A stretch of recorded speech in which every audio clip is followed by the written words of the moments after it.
Good morning. All right, so we are in Second Chronicles today on our third week of our Courage Over Fear study. We are covering Second Chronicles 19, 9 through 11, and I'm likely going to mispronounce a couple of these names, so y'all just give me some grace as I read this. And it says, He gave them these orders. You must serve faithfully and wholeheartedly in the fear of the Lord. In every case that comes before you from your people who live in the cities, whether bloodshed or other concerns of the law, commands, decrees, or regulations, you are to warn them not to sin against the Lord. Otherwise, his wrath will come on you and your people. Do this, and you will not sin.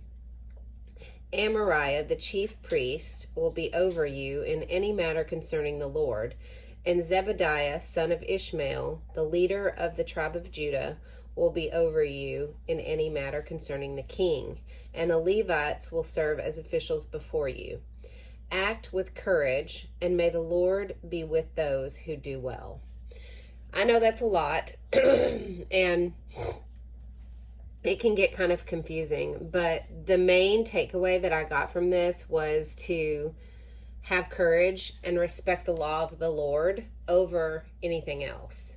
And I feel like a lot of times we're faced with like worldly pressure to do certain things and to be and act certain ways, and it goes against what God's word says.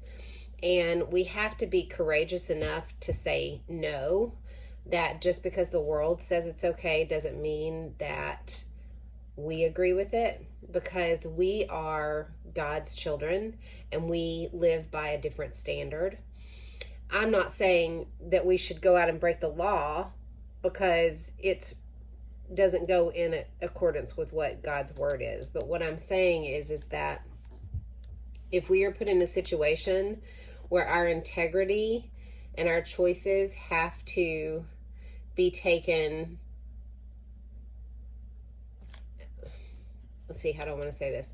If we're put in a situation where we have to choose between doing what's right according to the Bible and the law of God and what's right according to the world, then we should always choose God.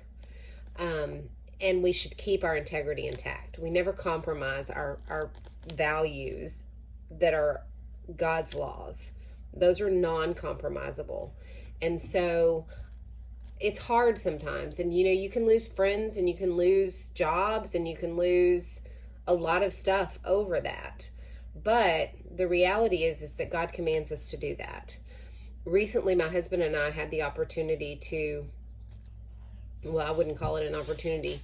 We were faced with the struggle of a good friend of ours choosing worldly values over Christian integrity.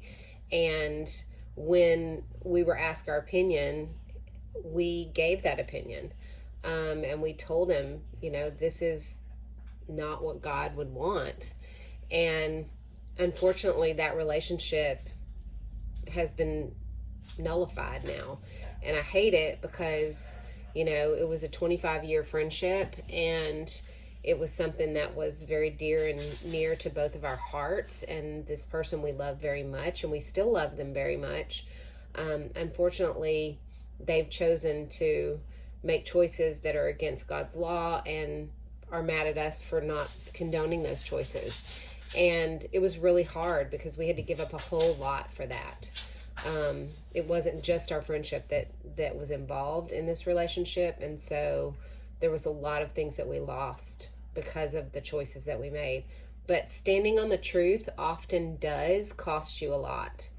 And we have to continue to do it anyway, because God commands it, He expects it, and it's what we do as His children. So I want to encourage you today to know that if you're facing hard choices, you are not alone. We all have them. When we are God's children, those choices are hard, and we face struggles and we face challenges. But I will tell you this, God's law and God's integrity will win every single time. So no matter how hard the choice is, if you make the right one and you go the way of God, He's going to protect you and make sure that everything works out for your good. He promised that, and I want to encourage you to really pray and seek God in those choices so that you're able to do the right thing. I don't always do the right thing. There have been so many times that I've made the wrong choice. So, if you do make a wrong choice, give yourself some grace, because it happens. And, talk to God about it. He loves you. He's going to forgive you. He's going to be there always.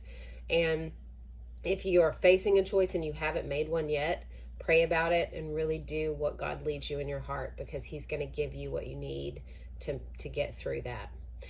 I hope this encourages you guys today on this Monday. It was kind of like a drab topic for a Monday, but I love you, and whatever you face this week, God is with you, and He loves you so much more. So you guys have a great week.